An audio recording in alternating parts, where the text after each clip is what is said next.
Hi, I'm Dan Schinder, And I'm Steven Schinder.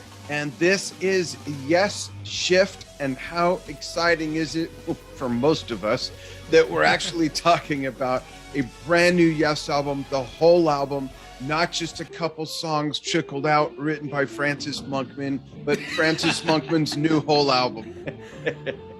Right. I couldn't I couldn't resist. Sorry. Yeah, I Sorry. figured there's probably going to be one of those jokes at some point, at least. But yeah, it was inevitable.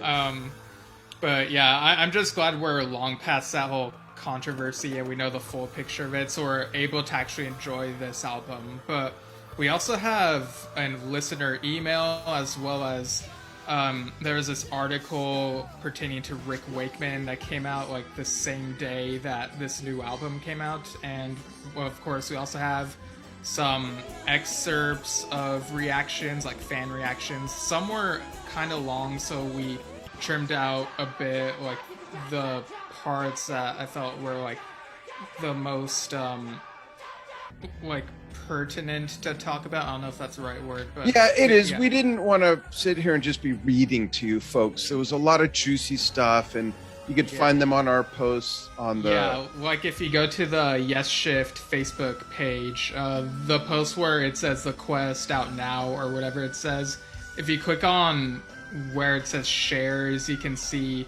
the few places that we posted them, like the groups, and you can, if you're in those groups, I guess, like you can see the comments that were posted under that post. So Yeah, and add yeah, to it, and add to this one as well. So Steve, why don't you go ahead and read that one from Guy, which is cool.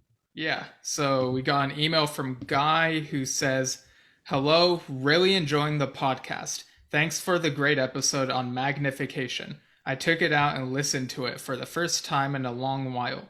My top three, always hard to say, would have to be Fragile, Close to the Edge, and Tails. Of course, many more that I love too. Guy."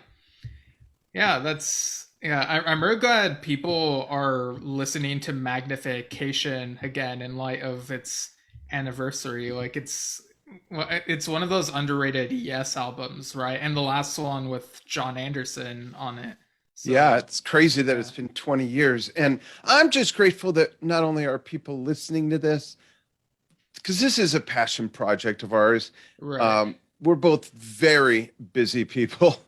Steve and I work together on Drum Talk TV and my marketing company, so I know how busy he is, and he's also an author and stuff. So, we do this for fun, and we do it religiously every Saturday. We record and try to get out an episode at least one a week. And I'm grateful that people are listening. I honestly wasn't sure. I said to my wife, Fenja, hey, have you heard me and Steve's podcast yet? And she's like, you guys have a podcast? Yeah, like for years we've talked about Yes, like pretty much all the time, and then finally we figured, you know what, we should record this so that other people can listen to the Yeah, conversation and and be part of participate. it, like Yeah, Guy. yeah. So yeah, thanks for the email, Guy, and really good top three. Those are classics. Yeah. Yeah, and then let's get into some news before we review the album in depth, in full, and anything we ever bring up on any of these episodes. You're not allowed to, we don't want your take or your opinion. No, wait, that's not right. We want you to chime in on everything we talk about, because this show is for you too. It's not just Steve and I talking and you're a fly on the wall. This is a conversation. We're all sitting around on bean bags and couches with lava lamps and whatever you like your elixir is, or whatever, hookah, whatever. It's just And always the 70s because we're talking about yeah, Yes. we're talking about one of our favorite bands, our favorite band for most. So please chime in. So Rick Wakeman still wants to make Yes music. Yeah, this came from Ultimate Classic Rock, I think is the name of the site. Yeah. So, But even just the yeah. title of that, Rick's a really good comedian, actually. And it cracks me up. I can't read that with a straight face. Rick Wakeman still wants to make Yes music. Rick, you should be in Yes to do that. Like, you need to be in I'd like to make Yes music too, but I'm not in Yes. Billy wants to make Yes music, and he's in Yes. Billy Sherwood, not Billy Bruford. So I think that's funny, but I get it. And I know there's that whole argument of the two different LLCs and who owns this, that, the other thing. Who gives a fuck? Okay. It's really what it comes down to. They all make great music. And I'll get back to sort of that whole thing. But Rick Wakeman hopes to continue collaborating with Trevor Rabin and John Anderson, despite reports that they are perhaps finished. Plans for a 2020 tour were spiked due to COVID, and that sort of changed the spectrum for everything for each of the former Yes members took stock of the situation. Wakeman tells Ultimate Classic Rock, certainly I would like to do some stuff, whether it's with Trevor Rabin or John Anderson, or it's with, I don't know, he says. But I love playing Yes music. It's a major part of my life. I was with 5 different wives through Yes. No, it doesn't say that. I added that part. I was with 4.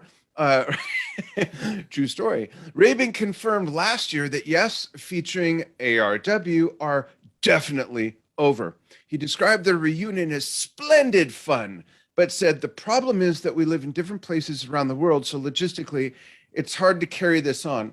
That's very curious to me, and Stephen Schinder explains why in the rest of this article. Right, so it continues. The trio had been working on new music together off and on since 2011. Now, I'm actually gonna stop here and correct it a bit. So I think the three of them were working together as far back as 2010, and certainly as far back as 2006, John and Trevor were writing together on and off. So it's a thing that was going on for a long time. But yeah, I'd just love to add that. So continuing, they finally shared a demo of a new song called Fragile during a radio appearance on Jonesy's Jukebox in July 2018. But Wakeman has since had second thoughts.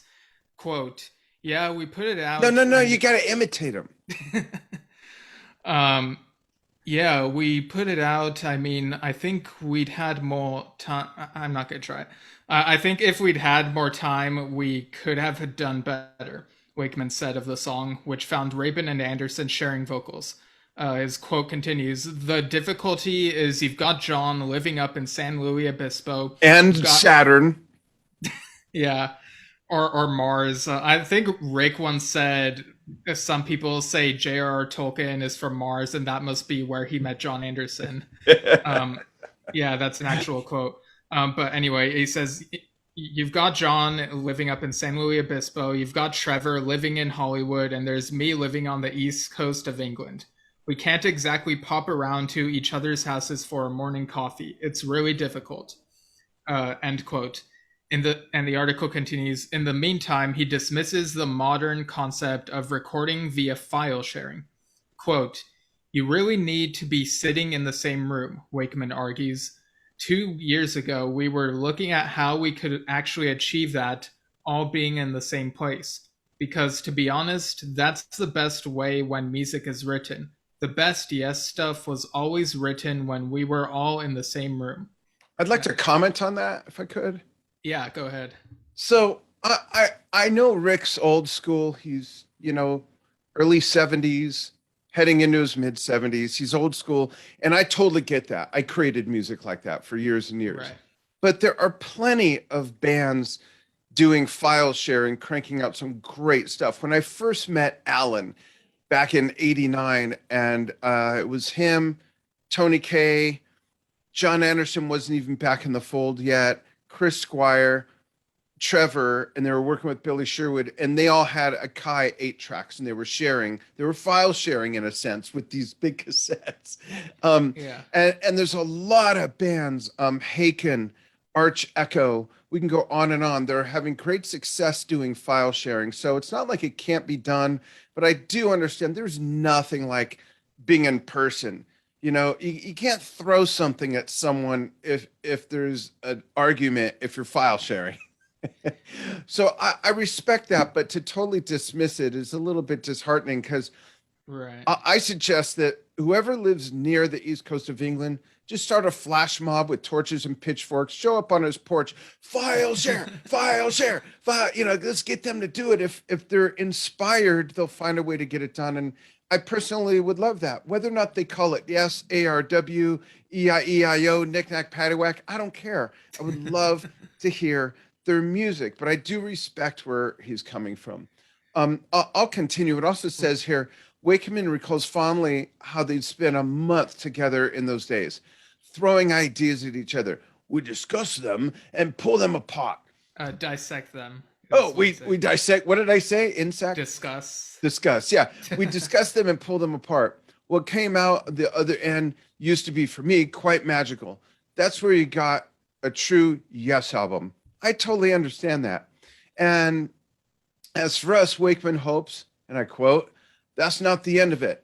Nothing that none of us are getting any younger. I'm 73 next year, and John is a few years older than me. I mean, we're off, Or it says, I'm sorry, we're no longer spring chickens. But on the other hand, when you go on stage, all those years roll off, So it's not the end, let's put it that way, but I can't tell you what the next stage is because I don't know myself. He's always making shit up as he goes along. But it can't be the end. I love that attitude. Rick Wakeman returns to the U.S. for an even grumpier old rock star show tour, starting in October 13th. Grumpy is an interesting word, he says with a laugh. It's a fine line between grumpy and angry. I totally appreciate him wanting to do this night. I wish they would, and I don't care what they call it. Right. I have some thoughts about this, if I may share them. Yeah, So absolutely. it's interesting because John has been all about file sharing like these past 15 years or however long it's been. Like that's how he's collaborated with lots of people around the world on like solo stuff or collaborative stuff. Duets and stuff, yeah. Yeah, so I feel like John would be very game for that, but according to this, Rick is very old school, and Trevor, like, I'm not sure where he lands on this. I would think that he'd possibly be flexible about He it. seems just disinterested. Yeah, I mean, Trevor was the one, like this says, who said, like in early 2020, that ARW is pretty much finished, and like it mentions, like they had that one song that he shared on the radio called "Fragile" or "Fragile Touch," and it was basically How original. Yeah, and it was basically originally it was a song that Trevor made for as part of a soundtrack for a TV show, and then ARW like they basically added more vocals from Trevor and John and some keys from Wakeman, and I really like the song, but it boggles my mind that like is there no other material? Like I don't get it. Like how did this not Oh, come that together? And it just feels to me like that Curb Your Enthusiasm those Curb Your Enthusiasm episodes where Larry David and Jason Alexander want to do a new TV show together. And so they're trying to meet up with each other to figure out how to move forward, but they keep arguing about where to meet halfway. And they argue about, oh, this place you suggested is closer to you than it is to me. Like it's not halfway. And so it just like dissolves, and Larry tries doing the show with Louis Dreyfus instead, and shopping around to networks, and some things happen where like the networks like don't accept it because wacky hijinks. But well, yeah, there's like that, like the not being able to meet with each other, and also like apparently they like there's word that's popped up every now and then that they couldn't find a label for like a studio album. Like I just I don't mean, get these it. are three creative giants with gold and platinum albums with and without each other. How could Right. they not find a label? How could they not get creative together? I know that the creative process is sometimes subjective, isn't even the word. You have to feel it. You can't Right. manufacture it, especially in Prague, I think. So I don't know. It'd be nice to see something, but let's talk about the Quest, the brand new album Yeah. from Yes. And I want Yeah, to. I was Yeah, sorry. I was just about to say on the quest you had, the members working together apart, like in different locations. Like you had Yeah, Billy, Alan, and Jay working in LA, and you had Jeff, Steve, in England, and John Davison flew over to work with them, and they got this album together, so it can be done. Like, yeah. absolutely. I just want to say though, we'll talk about some other comments people have made.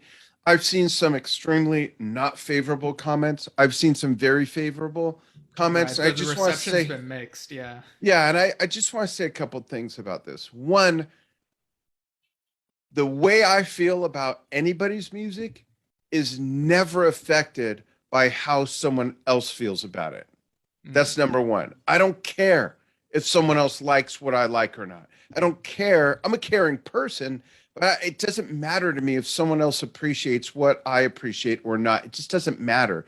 But don't say something sucks. Just because you don't like it doesn't mean it sucks. It just means you don't like it. That's all it means. Just like bananas, pizza, Monet, Van Gogh, playing dominoes, roulette. Nothing sucks. It's a matter of whether or not you like it. That's the first thing. The other thing is, I forgot. So I'll go to the thing after that.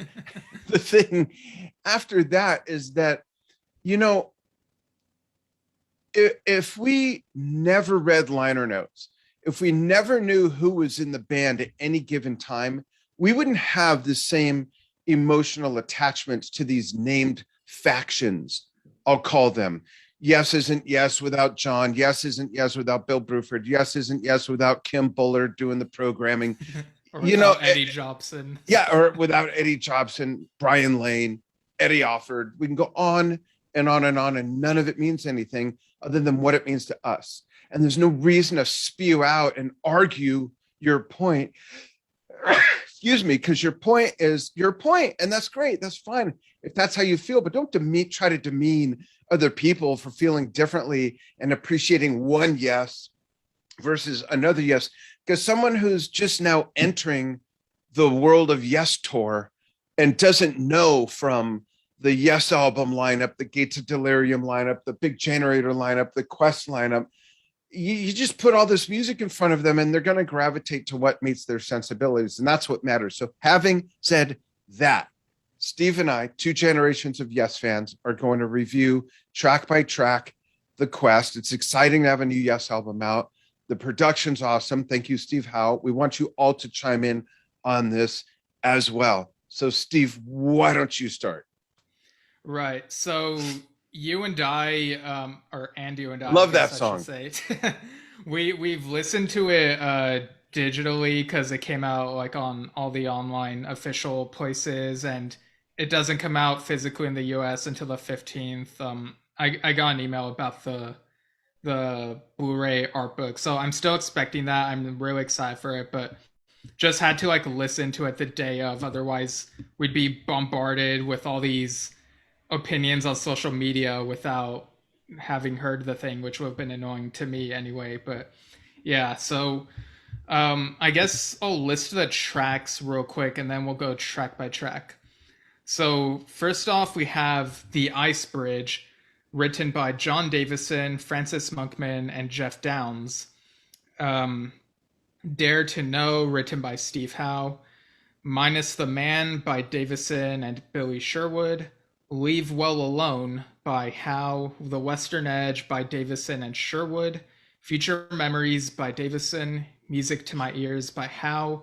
A Living Island by Davison and Downes. And then we have a few bonus tracks that are on the second CD. Sister Sleeping Soul by Davison and Howe. Mystery Tour by Howe, and Damaged World by Howe. All right, so we've already talked about the first couple tracks before, so I guess what I want to ask is, how does the Icebridge sound in the context of the album to you? Um, it sounds different than everything else to some degree. It has more of a very old English sound, if that makes any sense. I don't want to say medieval or the next period Renaissance, but it's more that than in line with the rest of the album. But I'm okay with that. That's just a difference I personally notice. Yeah, How I about think you? yeah, there's a later song that kind of reminds me of that medieval fantasy type of feel, but I do agree that the Icebridge sounds very different from the rest of the album. Like I feel like it's probably the heaviest of all of these tracks, but I still really appreciated what came later in the track list.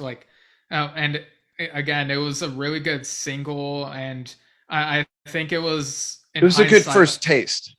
Yeah, and I think in hindsight, it was a smart move to release Dare to Know as a single as well to show the fans that okay, it's not gonna be just the Ice Bridge. It's gonna be sort of in the spectrum of different moods. You got heavy and you got softer, elegant type of stuff. So yeah, I think that was uh, a good move on their part. What'd you think of Dare to Know in context? Like it sounded better to me in context, but how about you? Yeah, me too. And having said that about both those songs, there are some songs on the album I like even better than both of those. Mm, And I'm happy about that because, when they trickle something out with one or two songs, it really makes you wonder what's the rest of the album like if this is what they chose to release first. And however that one or two songs rate with you, let's just say for discussion purposes on a scale of 1 to 10, they're fives. You're wondering, is the rest of, is that the pinnacle for me, or is everything going to be above that? And quite honestly, for me, as much as I like those two songs, almost everything else was above those two for me. right. Yeah, I kind of feel the same way, but I wonder if part of that is possibly because I'd listened to these first two songs a few more times than the others, so maybe it felt like in a way it's like okay those songs are kind of like old been there done that and so maybe because of this other stuff is newer to me I like most of it or some of it I think I like more than the first two tracks. so I I told you when you sent me the link, I started from song three Yeah. because I heard those. I'm gonna say something crazy. As much as I think it's cool to go, oh, finally, there's a new song. Oh, I'd be fine to never get a preview. I'd be fine to Mm. just bam, get the album and hear it all in context. They've always been an album oriented band. I saw a very, very recent interview with Jimmy Page, who a lot of people don't know was in the first Yes lineup. Just kidding. But I heard this interview with Jimmy Page about the new film Becoming Led Zeppelin, and he explained that when he put together the first album, it was never meant to be for each song to stand on its own, even though they do. He couldn't get anyone with a label to get their heads around an album versus a song or two and the singles. So he went ahead and made it happen and then presented the whole album. That's the way I would like to receive music from anybody, even if there are hits on there. I just would rather don't bring out just one portion of the dinner for me to look at. Just when it's ready, bring the whole thing. I want to I Right. want to experience it all in context. As fun as a preview is, and we get eager for it.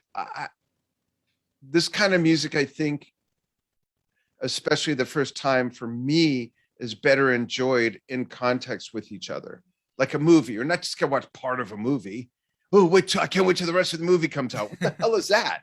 It's sort of the same thing, I think. What do you think? Yeah, I don't know cuz I really like getting a taste like even just a little taste of what to expect.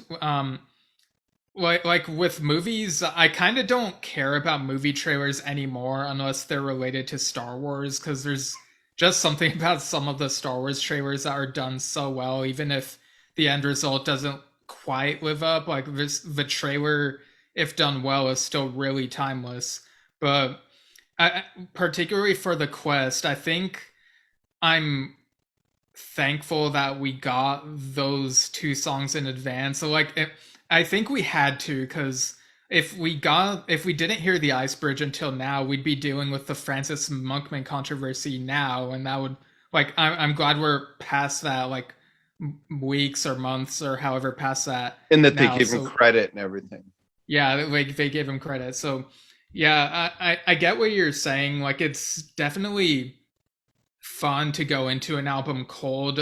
That's actually what I do when I go and listen to, like, go through discography of a band that I'm not as familiar with anyway. Like there's some bands where I've only heard maybe the stuff on the radio and I want to go beyond, but there are others where I've heard of the band and I know that they're kind of connected to these other bands or they're prog, and I just go in cold, maybe just based on the fact that Roger Dean did the cover art, but I'll just listen to the album without like going in without any expectations, and it can still be a very surprising and fulfilling experience. So I do get what you're saying.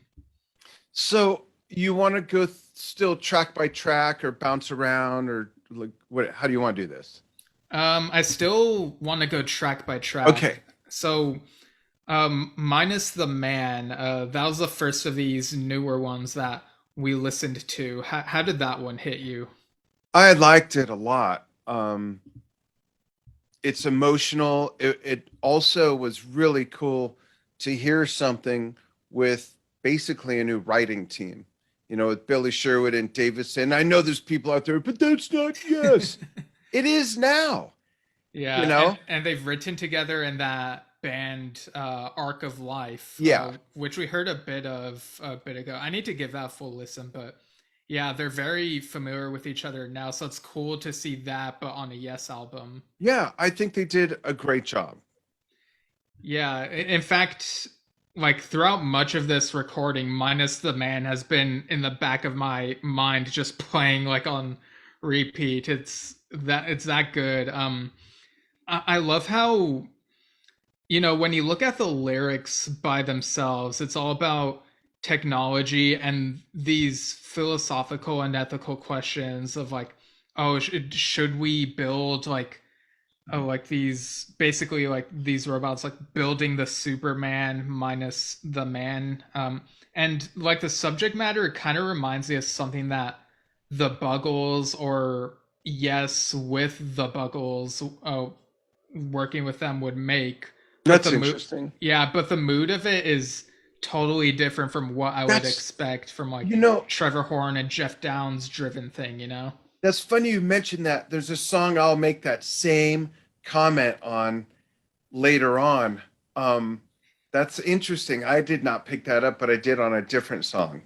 Yeah, and I do know that on Arc of Life, there was that song Talking with Siri. So I get the feeling that Sherwood, and maybe Davison as well, like think about like modern technology and sort of that kind of inspires them to like ask these questions. And it's like not something that I'm used to hearing in some Yes music, but it's definitely there like a bit in some places. And yeah, I really liked their use of like somehow, even though these words are complicated, it's still catchy. Like, is this the key to our survival post-human technology? Do we trust full immersion, virtual reality? Like they make it catchy. Like, do we trust full immersion, virtual reality?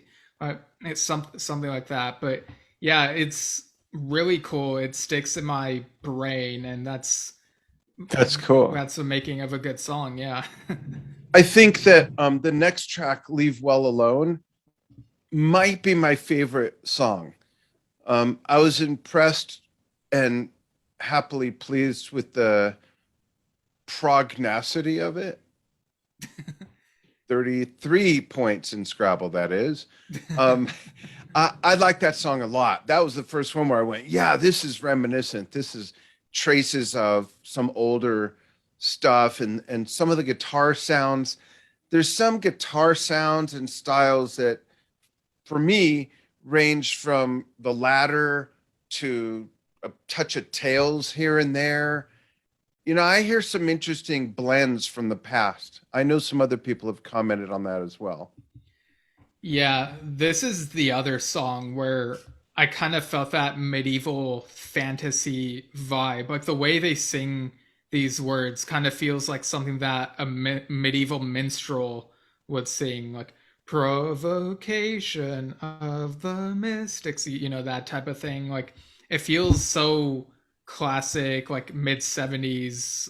Like there are some rock songs that are kind of like that.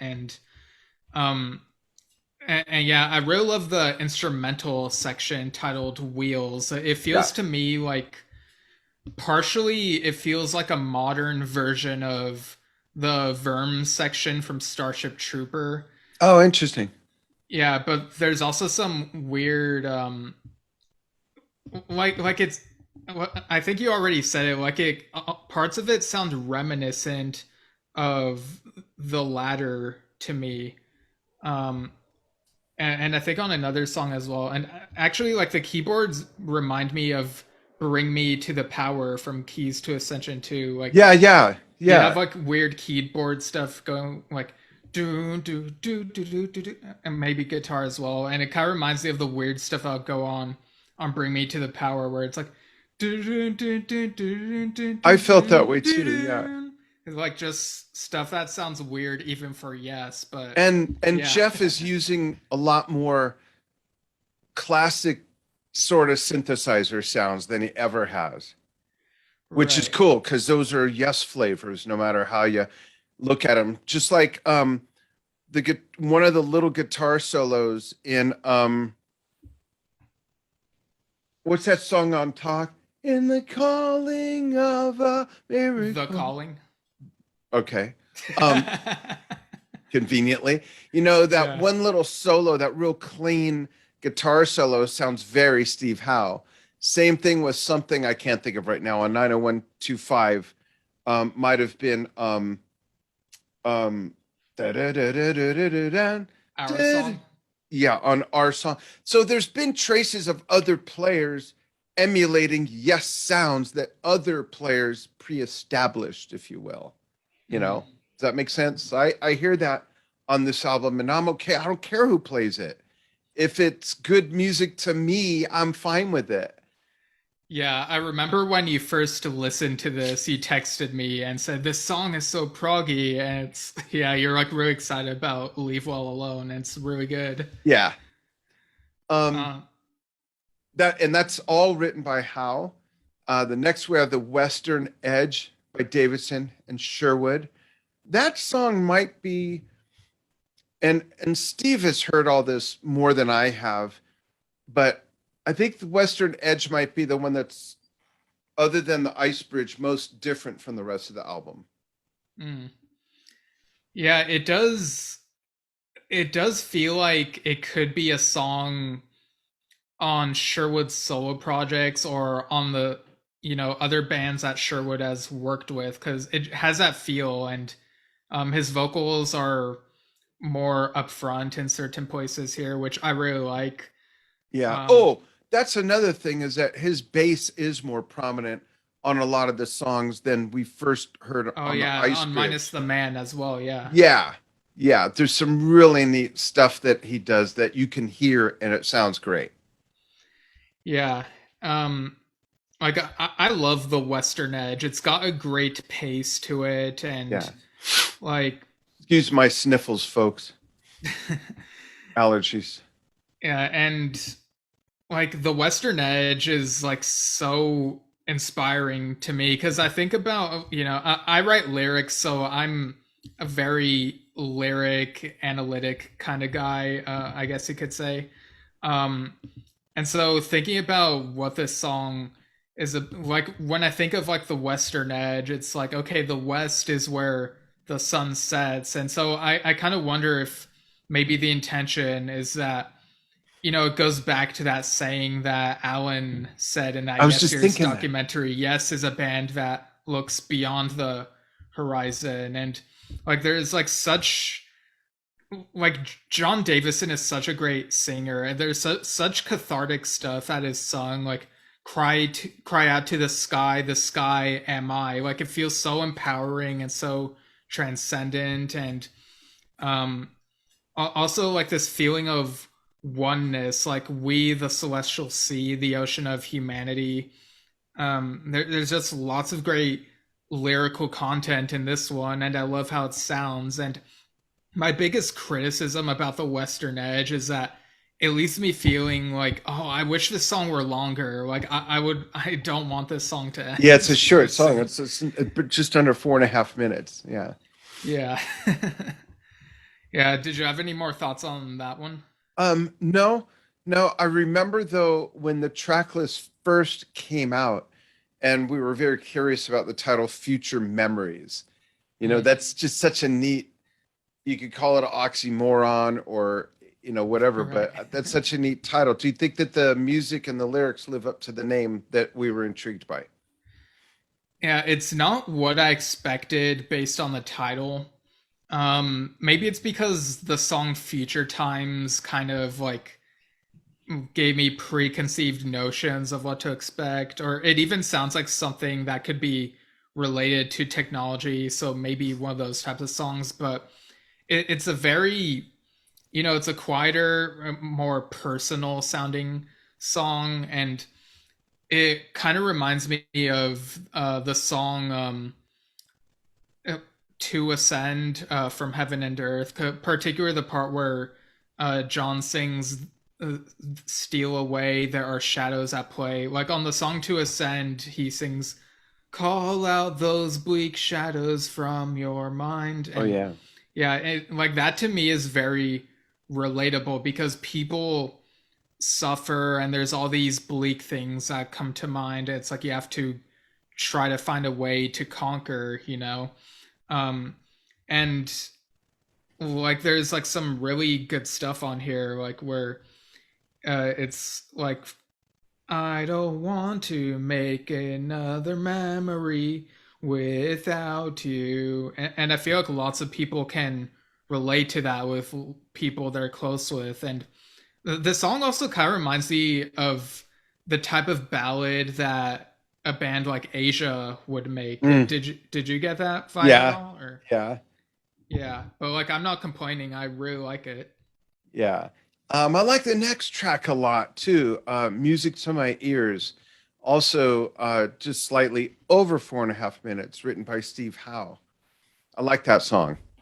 Okay, yeah, I like it, but it's my least favorite on the album. Mm. Um, like it has a vibe that kind of, like to me it has the same vibe as funny. Also, the penultimate track on Heaven and Earth, it was all we knew. Um, like it has like a similar vibe to that, and I feel like maybe they could have done more with this.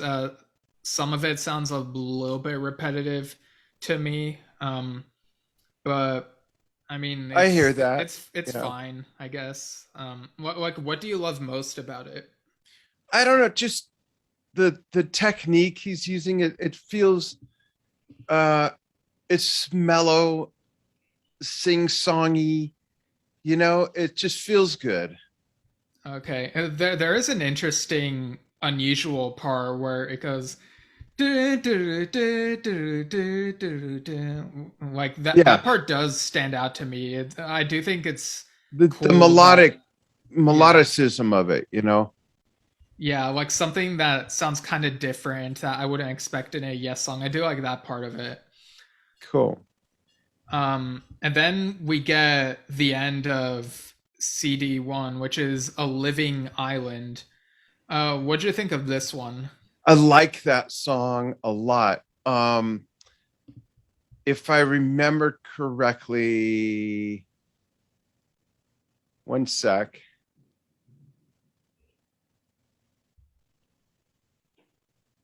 That might be tied for my second. No, that's my third favorite. That's my third favorite. I haven't Okay. said the second favorite yet. We haven't gotten to it. But I like that song. And I also like that it's a bit longer. I like that. So we're getting more from them in that one piece. And that's a cool writing duo as well, Davis and Downs. Yeah. It begins quieter, but like escalates and gets a bit more bombastic, or I guess you could say.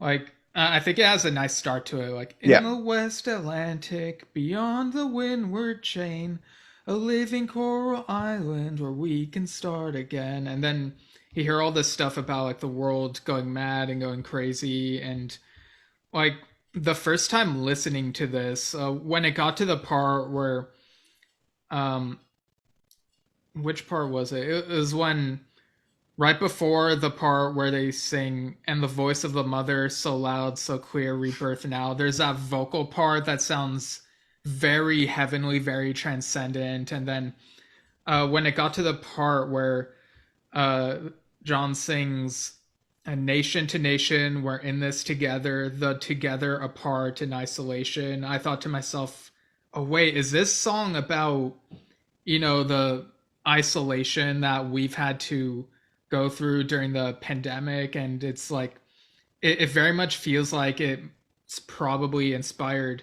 by yeah, that. And like it just feels like the rest of it from there feels like a love letter to people in the medical field who are trying to do their best to save people. Like it says, "Here's to the frontline saviors and the everyday heroes unseen." And it's just so overwhelmingly thought provoking. I mean, recently you and I reviewed End of Innocence, and there are like firefighters during that event who, like, everyday heroes that we yeah. don't always know their names. And um like this is like a tribute to everyday heroes essentially, and also acknowledging the people who are no longer with us.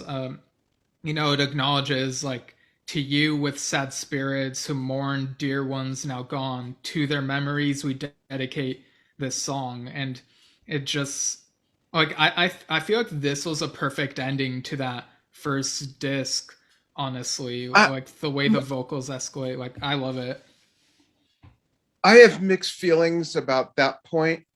I Right. think I I think yes, if you look at it from that point of view, but overall musically, um, I was a little disappointed that both CDs end with something more on the mellow side. I just prefer that an album end with, I can't wait till the next one comes out. I mean, the whole album's supposed to make you feel that way, but that's just my own personal sensibilities. We talked about that with Magnification. As much as I love that album, the last song was such a come down from all the adrenaline and the endorphins, and then like a robot being shut down. So that's just me personally, though. I'm not knocking it. I'm just saying that's a little different from what I want. But Yeah, it's a I beautiful mean, song. It's a great song. yeah, I mean, like we've talked about before, I'm the one who loves Holy Lamb as the end of Big Generator. So, yeah. Yeah. Yeah. Same thing there. Yeah. Right. So I guess we'll get to the bonus tracks, and then we'll get to these other points of discussion. So first up, we have Sleeping Sister Soul, And which that for me is the song I wish was longer. I like that song a oh, lot. okay. Yeah. Yeah, Go ahead. you first. That is the one that for me reminds me of some traces of the Fly From Here album, particularly Hour of Need. It reminds me of Hour of Need. Yes. Yes, that's what it reminded me of too. Like it has a similar keyboard, And similar to Howe's the playing the same doo, instrument. doo, doo. Yeah. It just the feel and the production of both albums are similar as well. Yeah, and it feels like a very personal song as well. Like there was someone close, and maybe there was perhaps a fallout of sorts. Yeah. Um, and yeah, it's one of those songs that makes me think, like, what was the inspiration for this Yeah. type of thing? Yeah. Who's it And about? yeah, like I think it's really good. And I think this is the one where you pointed out that the vocals at the end were kind of similar to Teak Boy by ABWH. Yeah, towards the end, it reminded me so much of the la la la la la Yeah. la la la la la la la la la la la la la, that same sort of construction, which was cool because that's very Yes, even though I'm quoting ABWH, but we all know that, like Bill Bruford said, he thought he was joining a jazz band, and he sort of did with the vocals of the Fifth Dimension, which is all harmonies and stuff. It was quite unique at the time, and guess what? They still are, and that's still a huge part of Yes, is the rich layers of vocals. And it was cool to hear that. As well as hearing Steve Howe pop in on some lead here and there throughout the album. I liked that, and Billy's harmonies and things with John and with Steve. I like that they've kept that aspect of the band's music alive, even though it Yeah. sounds different. It sounds different. I'm not saying it sounds just like John Anderson, Chris Squire, and Steve Howe. I'm saying it sounds like John Davison, Billy Sherwood, and Steve Howe, and it still has those elements that we've all come to know and love of Yes. No matter what the lineup has been, that's been a present from the first two albums to into the real proggy stuff, Close to the Edge, Gates of Delirium, Tales from Topographic Oceans. Into the 80s, we heard that, and we heard it in The Ladder, we heard it in Magnification. That's been maybe the most constant thing in Yes music. Yeah. Like when I want to hear new Yes music with John Davison on lead, I don't want him to emulate John Anderson. And I feel like they've done like he's done a great job of not like I know some people have that criticism that oh he feels like he's trying too hard to be John Anderson, but like I never feel that with I like agree. the new songs. Like even on like on Heaven and Earth, say what you will, but John Davison still sounded like himself and Yeah. did very well in his role on that Yeah, album as he does here. he's got his own voice, and he doesn't have just one voice. And I think he's got a great voice. And it works very well with Billy and with Steve. I'm very pleased with it. I Yeah. and I told him that on the what tour was that when we saw him? I think you told him on the Yes 50 tour when we Yeah, saw I them in was Irvine. really impressed with how he pulled off Awaken. I mean, if you can do Awaken and make me happy, because that's my favorite Yes song, well, that and The Revealing Science of God, that I was extremely impressed. My mouth was hanging open with a smile, and Enja knew because she knows how I feel about that song, and I couldn't wait to tell him. I really was impressed. I truly was. Yeah, when he sings the classic Yes songs, he sounds like himself singing the Yes songs like really well. But there's that one moment where we were watching Awaken, and when it got to the Master of Images section, like you and I had the same thought that in that moment he sounded exactly like John Anderson. Like he doesn't need to sound like John Anderson all the time, but for that one moment, it was really impressive how Yeah. exact it felt. It was weird, but really Yeah. cool. Yeah, good on him. And I'm so glad that he's standing out on an album like this. What are your thoughts on Sister Sleeping Soul? Where does that rank for you? I mentioned it's like second for me. um, it's not in my top three. I'm trying to think of whether it might be in my top five. This guy. Like it's a really good song. I'm just not sure where I'd rank it. Like I have my favorites, but I'm still like So would it trying to. rank higher if Tom Brislin was involved? I mean, I don't know. Just teasing. But yeah, it's a really good song. Like I love it. Yeah. And then we get Mystery Tour. Yeah. The Uh, Beatles tribute, like homage song. yeah, I it didn't connect with me. That's my song. It just didn't connect. Like it's this little story about the Beatles, and they squeezed it on in 3 minutes and 33 seconds. And I know that's something close to Steve Howe's heart, and I appreciate that. I think that's a beautiful thing. But it. Sorry, Steve and guys. It just Steve Howe and guys. It just didn't resonate. I know you don't care how I feel about it, but I don't want to. And I'm different from a lot of people, I think. Not that there's not a lot of people that feel like I do, but I do. Like, I don't want to hurt anyone's feelings, but I'm going to say how I feel about it, and they Right. shouldn't care. Their music should only matter to them. No one should create music for their fans. No one should do that. Don't say they should do that, people. No one in the arts, no one should dance for their fans. No one should write music or lyrics or violin or anything. That's the artist does what they do for their sensibilities and abilities as an artist. But somehow I feel this little tinge. Maybe it's because we've just been so close to them for so many years, and I don't want to like piss anybody off or go, "Oh, really?" You know what I mean? Right. But that one just didn't connect with me. That's all. That's just me. Just like Yeah. you hate Sister Sleeping Soul. I mean, I don't hate I know sleeping I'm kidding. sister sleeping soul. I'm just kidding.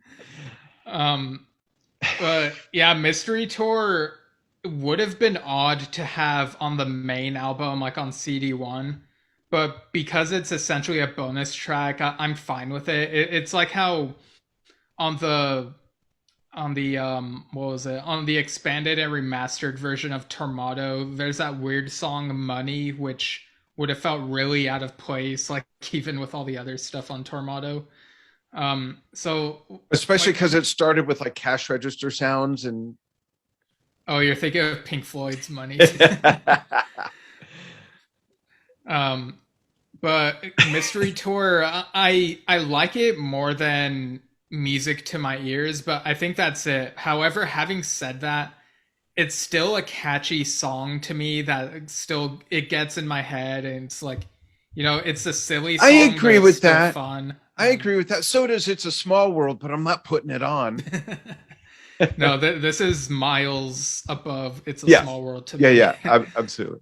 And um then we close out this whole well, I just want to say oh, first that I like that they incorporate the names of the Beatles and these other people. I just kind of oh wish yeah. that they could have found a way to incorporate Pete Best and Stuart Sutcliffe's name in there somewhere. I don't know how they would have done it, but might have been nice. But imagine if someone did a song like this for like about Yes. Like imagine how many names they would have tried to cram into a song like that. That's that would be the next Tales from Topographic Oceans double album. Each side would be like certain periods of the band. That's hilarious. Yeah. They'd have to mention Nunu Whitting. That's a deep cut. Do any of you know who that is? You know who that is, right? Only maybe because I mentioned it the other day. Yeah, you told me, yeah. Yeah. But yeah, interesting. Yeah, and then we get the final track on that second disc, which is Damaged World. The one where we have How very prominent on Yeah. vocals. What'd you Yeah. think of that one? I like that. So Steve Howe's voice works really well as part of that Yes choir, we'll call it. Okay. And it's in all the seminal songs and albums that define Prague: Close to the Edge, Siberian Khatru, and You and I, Gates of Delirium. He's present, but when he sings lead, he's got a very different voice. Now, I think it'd be fair to say people either love it or hate it. And when I got his first solo album, Beginnings, I was actually taken aback to hear his voice by itself, but I really like it. I really do. It's just so different from any other Yes voice. It's different than John Anderson, John Davison, Chris Squire, Billy Sherwood. It's just so different, but yet it's part of Yes canon. It really is. And to hear it on its own, it's kind of like, oh, there's brought up to the front. I like it. And because of that, I like the song. And it's Yeah, just a heavy topic as well. there's kind of a continuing theme, stuff about environmentalism as well as stuff going on in the world, and trying to Grappling with getting through it all. yeah. And yeah, I totally agree on the Steve Howe singing stuff. I feel like some people are too harsh about his singing. I really love it. Like when we got "Don't Take No" for an answer on Return Trip, like that was really great. Hearing him sing amidst these mountains again, I realize, that type of stuff. Yeah. Um, like Damaged World, I think it's still taking me time to have the words sink in, like where they're easily, like, when I think of the songs like in my head, like it's taken me longer to have the words of this come to mind, like to internalize it all. So it's a good song. I don't think I feel like I would have swapped this with Sister Sleeping Soul in the tracking order of the second CD. Like I feel like what's the song called? Sister Sleeping Soul Yes. would have made a stronger ending to that second disc. And yeah. Reversed as I agree. And by the way, you may have seen me laugh when you were talking about that. I wasn't laughing at you or how you feel, but what was funny to me is you're saying I'm letting these words sink in and all of that. And I'm thinking to myself, John Anderson has written such gibberish that just sunk in immediately. Gold stainless nail torn through the distance of what the fuck? What? But yet it sinks in and it's like, yeah. Listen, should we fight for? That's not gibberish, but you know what I mean. It's like, isn't that weird? How it's almost like the meaning isn't always a clear line to whether or not it's going to sink in or not. I think melody has to do with it, the whole sensibility of the song, and it's the whole picture, right? Because if you look at the lyrics, just some of the like, how is I get up, I get down part of Close to the Edge? How is the whole thing about the women and the others are shaking their head? What the hell is a total mass retain? Yeah. But that is so, yes, it's so. Yeah. Yeah, it is. Now my mind is running away with all those crazy lyrics that Rick says, I don't know what these songs are about. And I was so glad to hear that. I'm like, oh, okay, I'm not missing something. I'm not the fucking village idiot that doesn't understand the story, Yeah, no, John, I can't remember if John Anderson said this or if someone else said that's how he views them, but basically it's like the words are like colors, and he said that. Yeah, okay, yeah, so he uses what like an instrument good together, and I love that approach. I try that approach in my lyric writing too. I adopted that to conversational speaking. Nothing I say has to make any sense. Yeah, it just has to feel good and sound good. Yeah, the shoebox pizza microphone wave. Farfignugan yogurt and that spike cleats. All right, I think we better get back to overall, how does the album strike you? Overall, new Yes album in how long? Technically 7 years. Yeah, years. We had From a Page to hold us over, but that was recorded before like all the other stuff. And overall, how does it strike you on a scale of 1 to 10? First album in a long time, first album with this lineup. How does it strike you?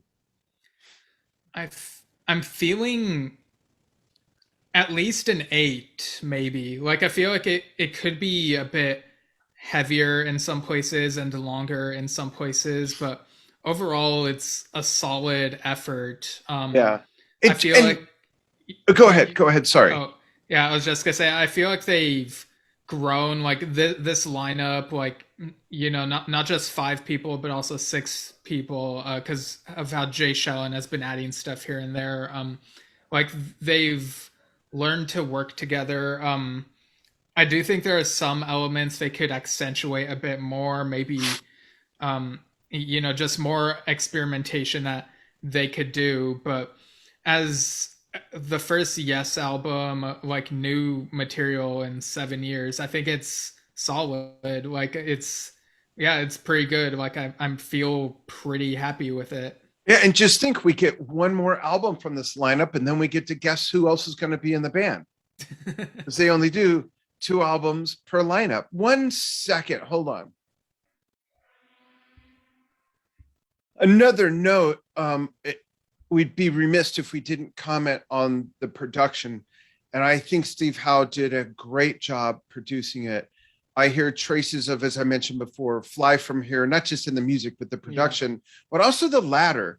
The ladder is one of my favoritely produced, you know what I mean? It's one of Yeah. my favorites when it comes to how it's produced. And how could you not learn something as a member of that band working with the late Bruce Fairbairn, and such a great job he did producing that. And Billy is a great producer, great mixer. You know, there's a lot of talent surrounding the whole production of this thing. And with Steve Howe taking the lead, you know, the decades of influence he's had of from Eddie Offord to Bruce Fairbairn and Billy Sherwood, his junior. You know, there's a lot of influence there, and I do love the production of it. Keys, I Yeah. also liked a lot, and we can blame Billy for that. Yeah, and we also got Curtis Schwartz as the album's engineer and mixer. So Yeah, yeah, good great on job, him too. Yeah. great job. I'd love to see the tour. You had asked me also, and you just mentioned Jay Shellen. What did I think of his contributions? Honestly, I haven't read the liner notes, so I don't know exactly what he's done, but I have a Right. feeling on Sister Sleeping Soul, he's playing, if that's the song I'm thinking of, with the talking drum. That's called a talking drum. I'm guessing some of that stuff he's added. I never otherwise would have listened to it. And this is not a knock on Jay. This is not a knock on you. But had I not known, I never would have thought, oh, hey, there's a different additional percussionist on this. It never would have occurred to me. And maybe that's a good thing. Maybe that's good. I don't know. I'm just saying it is what it is. So that Right. answers the question you had about that. Yeah, I was kind of wondering if maybe he did like some xylophone stuff on Leave Well Alone. I think Or it that could might have have been been Jeff his. Downs on keyboards. It's so hard to tell these days. Oh, Yeah. regarding the orchestra, honestly, I don't want this to sound like a knock. It's just a curious thing. I don't understand why they used an orchestra to do the things Jeff clearly could have done with the keyboards and made it sound just as good with today's technology. I kind of don't get that. I mean, I thought the orchestra it was a nice addition, like especially on Dare to Know. There's that beautiful part where it like around the 2 minute mark, where it sounds so majestic, but But I like never would have known it was an orchestra if I didn't right, know. like they weren't on all the songs. I'm not sure what all the songs they were on are. I feel like I definitely heard them on the first three, but after Yeah. that, it either disappears or it's not. Um, but I mean, Orchestras I are don't not mind it. cheap, by the way. Right. I mean, it's union. You got to feed everybody. There's time constraints, and then it's complicated. So for them to use that in 2021 and a half, I give them a lot of credit. But I didn't hear like, oh, I'm so glad they used an orchestra. Jeff Downs never would have been able to do that. It's the opposite for me. It's like, why didn't Jeff just do that? The technology's there. He's done it before. Like, I don't Right. get it, and that's okay. I like the outcome, and that's what's important. I'm just curious about that other stuff. Yeah. And speaking of the lineup, like this has been pointed out by other people, but if you think about it, this configuration of Yes, like no, like that's been going since 2015 after Chris passed away and Billy joined. Like nobody, like no fully fledged official member has left the lineup since then, and it's been 6 years since then, and that is actually like the longest we've gone without departures like that. Like before, the longest was from like end of 1983 around when 90125 came out, and then end of Big Generator Tour, that was like almost 5 years, I think. And so now this is like, depending on how you look at it, like I know that there were the times when Dylan Howe and Jay Shellen had to do stuff live. It's like this iteration of Yes, like from a certain point of view, has gone on longer continuously than other lineups have, But like consecutively. It's true, but it's not like they've put out a bunch of material, so Right. it's offset by that. And you know, personally that I love Alan. I've known Alan 31 years. He's a huge influence on me. He got our first Drum Talk TV award. You were there. You filmed it. Um, and and there's a picture of him right there, folks, holding my other son Alex when Alex was 2 weeks old. But I don't know if Alan's gonna make it to the tour if they tour. I know his back issues are getting worse and worse. He's 73 now, I I think. mean, his name is on the poster, but what's interesting is that I think recently on the Yes World site they also added Jay to like the picture of the lineup, so it's the six of them. So I like that Jay is finally seeming like he's on equal footing with everyone else. And I mean, I if he's really like, wanted that job though, to be honest with you. But Jay, go for it, man. yeah, I've been playing that music since I was a little kid, since I was a kid, literally. Folks, for those of you who don't know, I play a little bit of drums. I've been playing 51 years. I should be a lot better. But Yes has been Yes has been, and I mean like all Yes, from Relayer to Tales, Close to the Edge to 90125 album to Magnificate, everything. It's been very close to my heart, and I have a collection of Yes bootlegs that go all the way back to reel tape. I've got my old reel to reel player up there. Um, and who in my position wouldn't want that job, right. um, and I learned more the style of Alan White, who's been with the band the longest as far as drummers go. And if they're going to carry on, obviously, we could see how it's being positioned. It has Right. been for a couple. Yeah, like Jay would be the heir apparent, Yeah. like next drummer role. Yeah. Yeah. Um, but yeah, so we have other points of discussion for And the quest. Oh, I'm go sorry, ahead. just want to chime in and mention, folks, remember to chime in. And we know this is a long episode. We had some news at the beginning, and we had to cover every bit of this album and then some. And now we're getting to the then some. Yeah. So we have other points of discussion about the album, but we also have fan reactions. So I'll leave it up to you. What order do you want to go in? Like, do you want to do the other points first or reactions first? Let's do some reactions and give fellow fans, some pub. Okay. So we put out a post and shared it into a few groups asking what people think of the quest now that it's finally out. So I guess I'll start and then we'll switch between each person. Sound good? Yeah. All right. So this is from Paul Watson, who says, "Loving it, so loving it. Just picking up so many different nuances on here from each of the band. I not only think, but also feel John Davison has come into his own on this new release. He's taken ownership of the vocal side of Yes and blended in so well with what Steve, Billy, Jeff, and Alan have themselves contributed.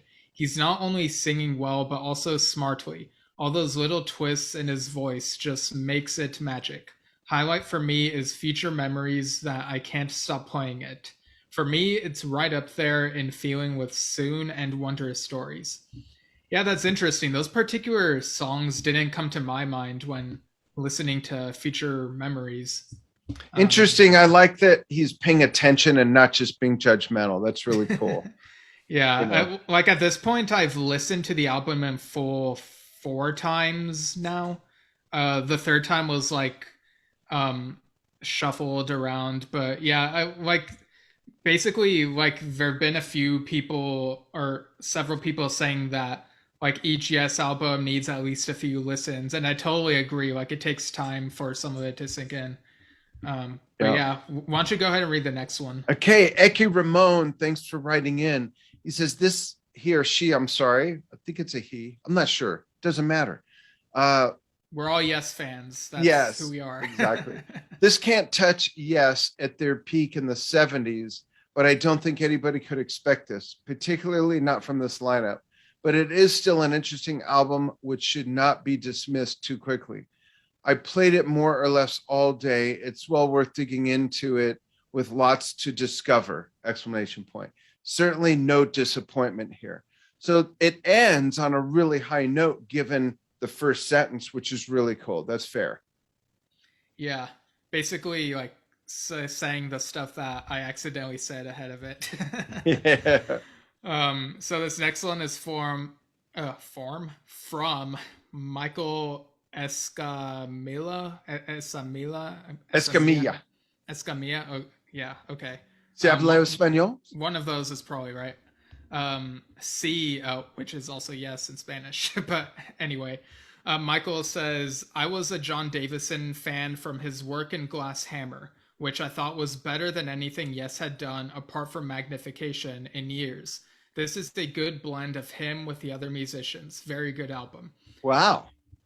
Yeah, That's so big. we got a bit more Magnification love there. And yeah, interesting to hear from a Glass Hammer fan. Like, I've probably only listened to maybe 2 of their albums at most. So it's cool to hear from someone who's more familiar with that.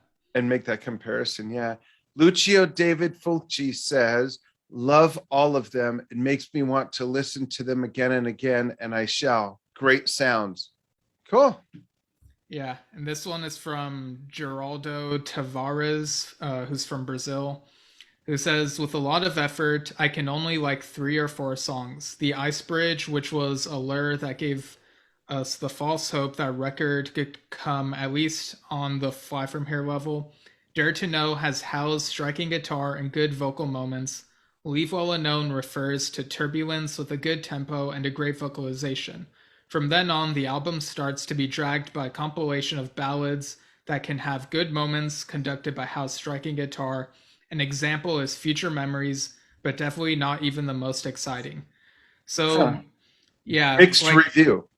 Yeah, so like there are a few that Geraldo likes, but I do agree that some of them are ballady, but I feel like they're executed well, in my opinion. Anyway, I know it's not going to work for everyone, but yeah, mixed review there. And by the way, you're fluent in Spanish. That might be Geraldo, just so you know. Oh, right.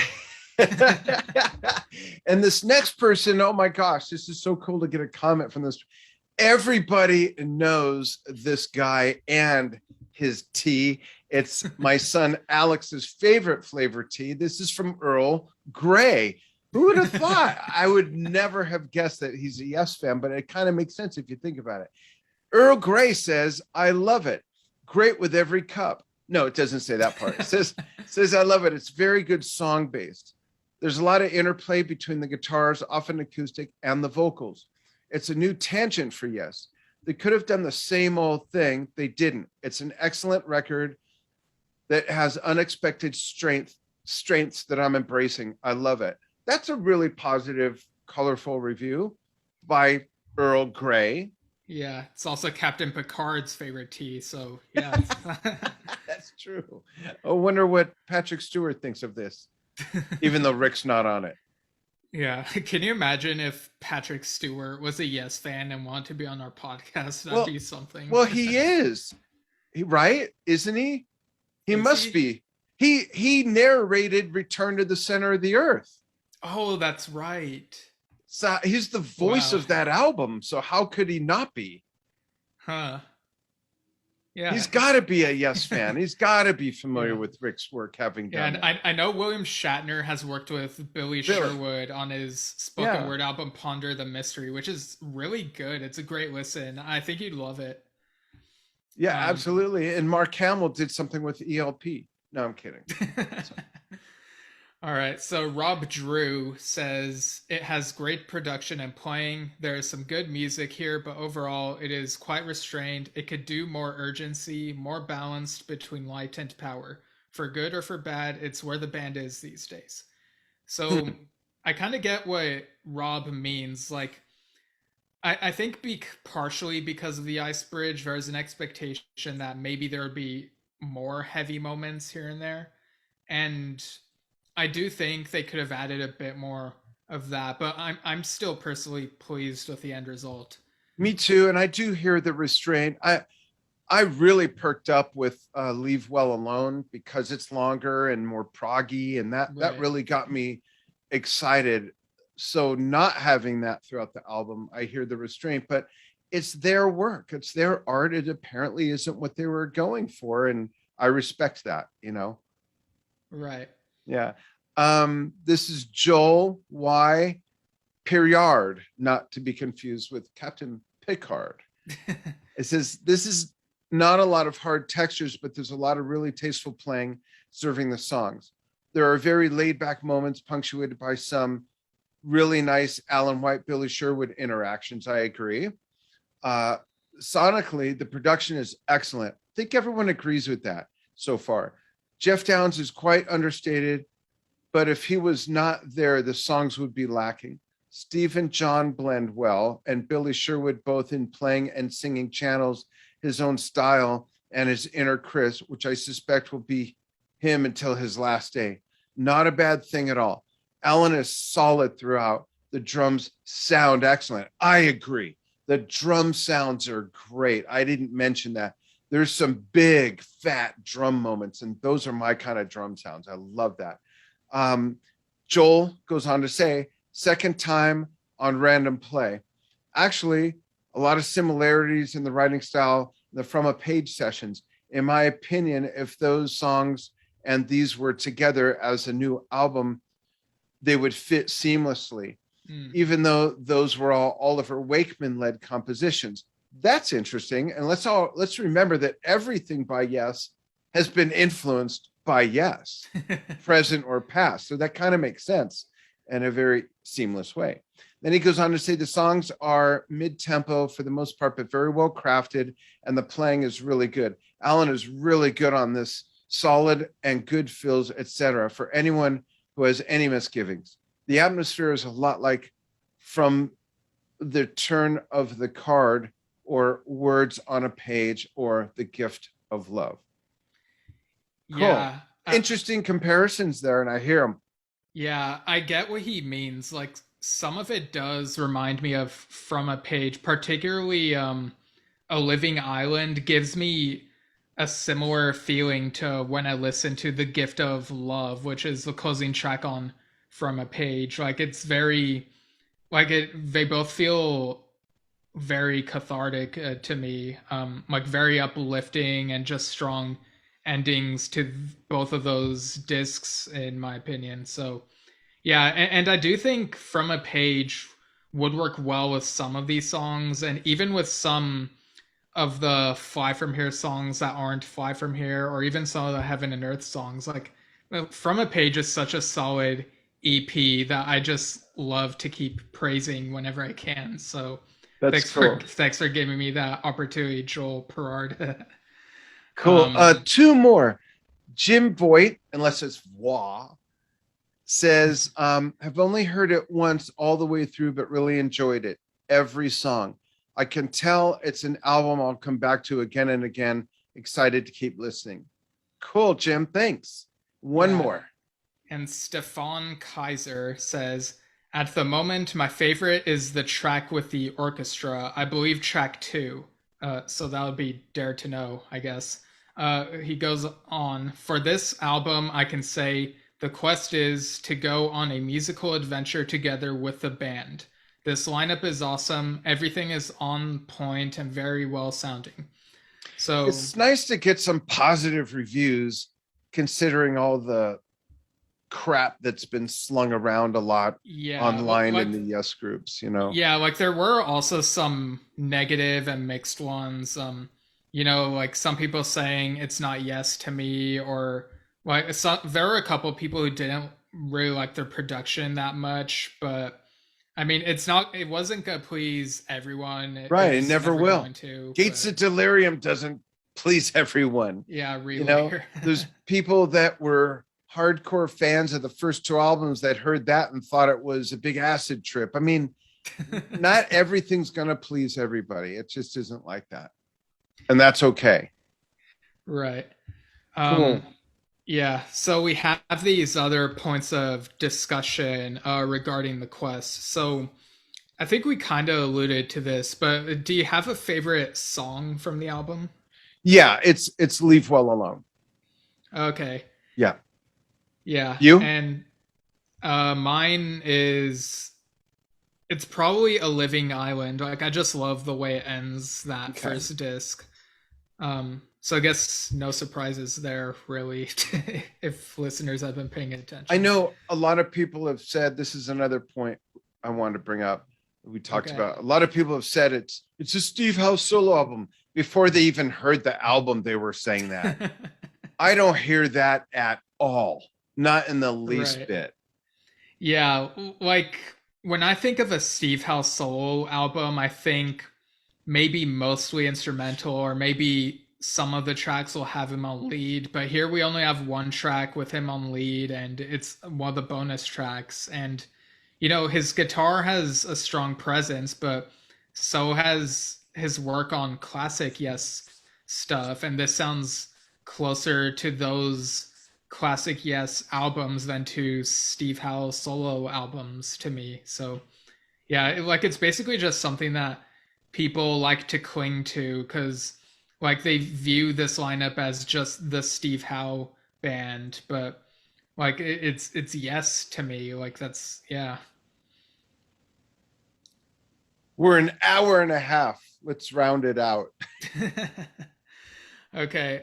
So And folks, if you're still listening, thanks. If you're still with us, thanks. Chime in, comment, and let us know. yeah, Thanks. yeah, we still got like several other points. Jeez. I mean, this is a huge event, like this album. So, Yeah.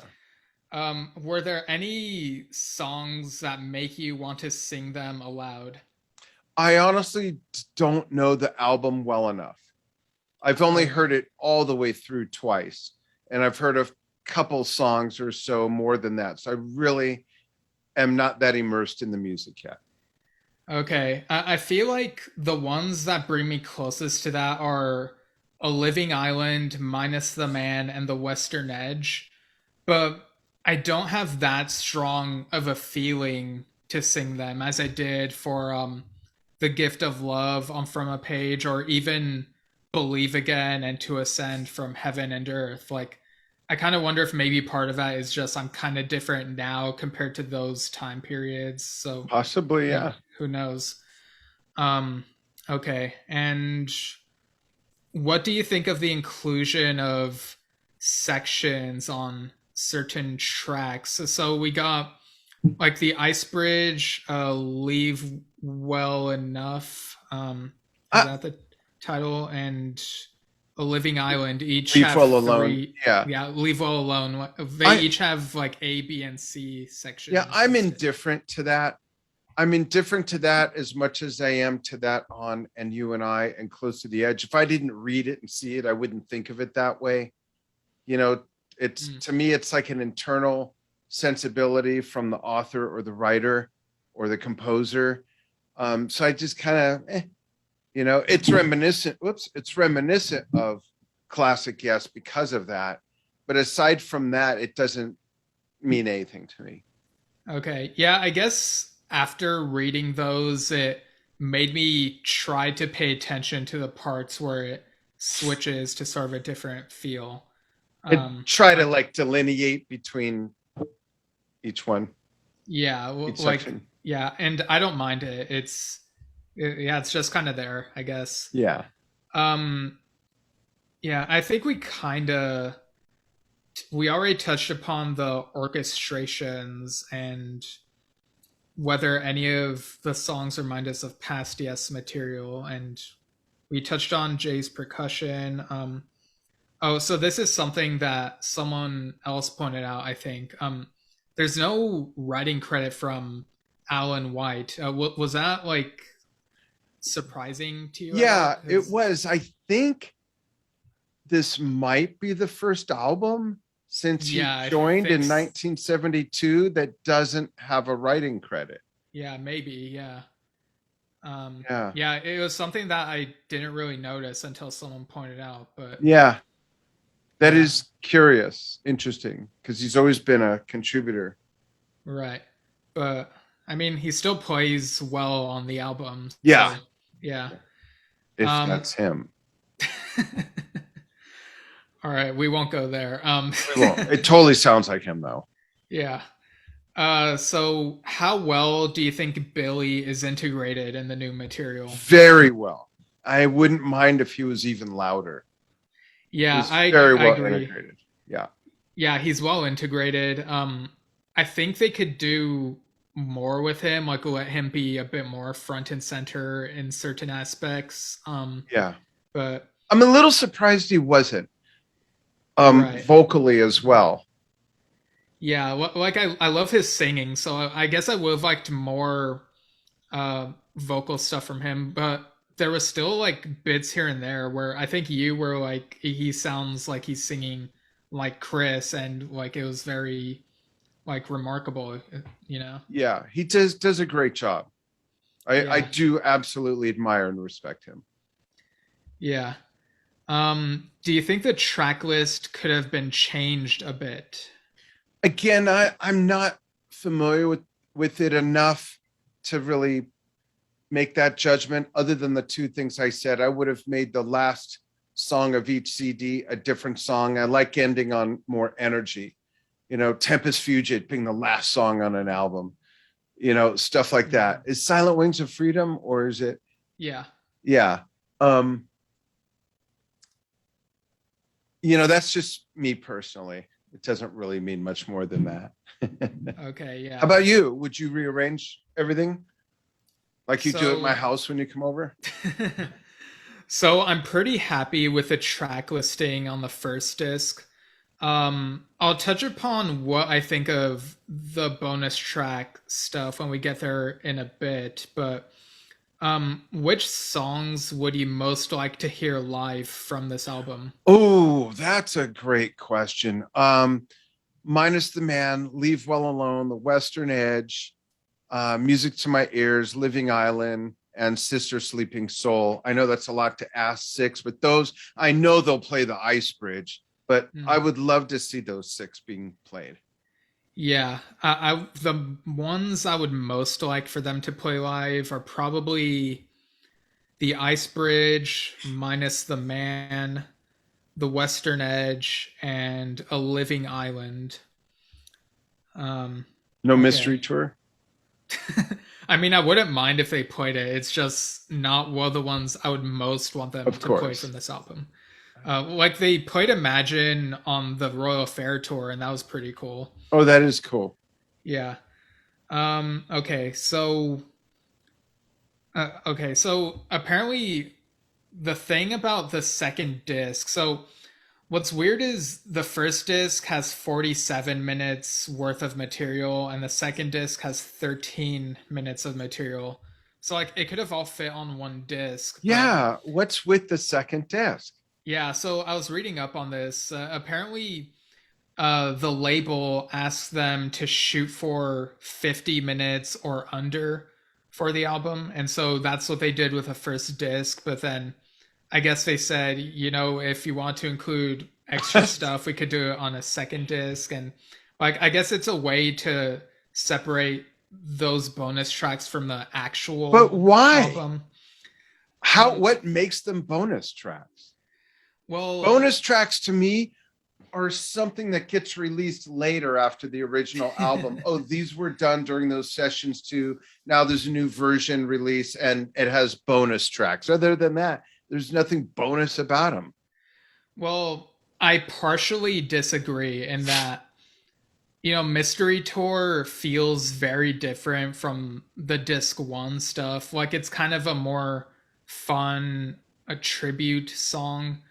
Um, so I mean, I know Yes has covered every little thing and included it on their first album, but like a Mystery Tour feels very different from everything else to me, and so it makes sense to me to have that separate from the Okay. other stuff. Um, Sister Sleeping Soul, I think could have fit on the main stuff. I don't know why that one is separated. Like I feel like it's part of that same mold, if that makes sense. Yeah. And then Damaged World, I guess because it's Steve Howe led, maybe that's why they thought it'd be bonus, but I still don't get it.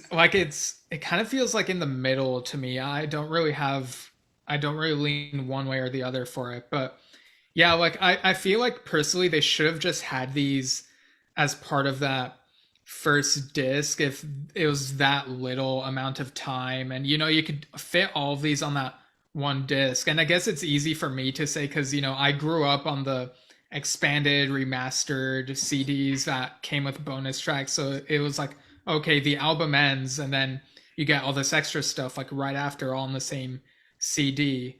um I think it would have made more sense to make it a second disc if they had also included demos, early versions of some of the songs, maybe even a lengthy interview track with the band members about the That'd be process. cool. Yeah, like I feel like there's more they could have done with this idea of a two disc set. Yeah, But like 40 minutes left on the yeah, second disc. Yeah. yeah.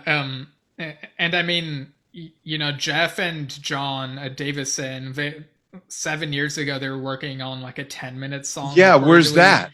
Yeah, like I don't know what happened to that. I feel like they could have fit that on here if they wanted to. Like, Cover Freebird and put it on there or something. yeah, so like I don't know if maybe the label is the main thing to blame, but it's just weird. Like I feel like they could have done more with this idea of like a two disc set, or they could have just made it one disc, that just made it simpler. Yeah. Like I like that we have all of these tracks, but they didn't really need to be separated into these two discs. Um, like uh, I feel like if I were to put Sister Sleeping Soul on the first disc, I think I'd put it between what was it? It's the I think I would put it between um the other Future Memories and Music to My Ears. But the other ones, I don't know what I'd put them between, to be honest. So, Yeah, yeah. Sister Sleeping Soul I can hear is this third or fourth song Okay. and hit everybody with, especially the Yes fans that want something more artsy or proggy and lengthy. I would have brought that closer to the front. Okay. Yeah. Let's see. We're almost done with these points. So, And chime in, folks. Let us know what you think about all these topics. okay. Oh, okay. So this is the last one we have written on here. So, does the album cover suit the content of this album, in your opinion? You know, you know what a huge Roger Dean fan I am. Right. There's something about the leaded glass that just waters it down for me. Okay, but I don't know why, other than here's why. I think I figured it out. The okay. leaded glass is from this world. I'm used to Roger Dean doing stuff from some other world. I think that's why it makes it has a pedestrian element to it. Okay. Does that make sense? Yeah. Um I think for me, like, I love this artwork, this cover art. We've talked about it like at length, obviously, but like going through, like, okay, so it has this medieval feel with the castle and stuff, and I feel that medieval fantasy feel um a bit on the Icebridge and on Leave Well Alone. I like the landscape and all that. I mean, that's Yeah, classic Dean. I love that. yeah, but Reminiscent of the ladder to some degree. yeah, but you get all this lyrical content about like the ocean, and on a living island it says stuff about a ship, and like in my head it's like, I feel like the cover art from a page might have suited this. Um or like if Roger Dean hadn't painted the Heaven and Earth cover art, maybe that would have been more fitting because of the Icebridge. Like I don't dislike this cover art, like I love it, but it's just, it's just a weird thing that came to mind where I was like, after listening to these songs, I don't know if this cover art fits all of the songs as well as some other Yes album covers have fit their respective Yeah, albums, it's more like a feeling you get from the cover that suits the whole album. for me, it doesn't have to suit any particular songs. To me, it's more of a whole album cover and album music relationship. Yeah, it definitely feels like it suits the title, at least, like The Quest. Like it definitely feels like something that'll come to mind when you think of that word, those words, I think. Yeah, so I guess there's that. But yeah, those are pretty much all the thoughts I had. Did you have anything else to say before we close out? No, I think that this was a very well-rounded review where we touched on a lot of things: the music, the production, the various songs, the order, all kinds of things, and even the album cover. So yeah, I am interested in immersing myself in it more and seeing what grows on me more or differently. Sometimes later you have a different favorite song or something. It's for me, it's just still too early. Yeah, and I'm sure we'll express like updates on like how we're feeling on some of the Yeah, stuff. And I mean, especially when the Blu-ray art book finally comes in the mail, like I'm definitely gonna talk about that and what I think of like the packaging and stuff. So cool. yeah, looking forward to that. And folks, let us know if you get that, what your thoughts are. Let us know more on this as you listen to it for the first time or the 10th time. And you can also send comments, questions, and suggestions to yesshiftpodcast@gmail.com. And you can listen to us at the channels distributed by anchor.fm/yesshift. And the visual versions come out on our Facebook page, which is facebook.com/yesshift. Yeah. And yeah, I think we've done it. We've shifted through all these different aspects of the album, and yeah, people can let us know what their take is. And yeah, it's just so great to finally have new Yes music. It's so great. Yep, absolutely. Folks, thanks for following what we do. If you made it to the end here, let us know. And thank you so much for following what we do, really. Yeah.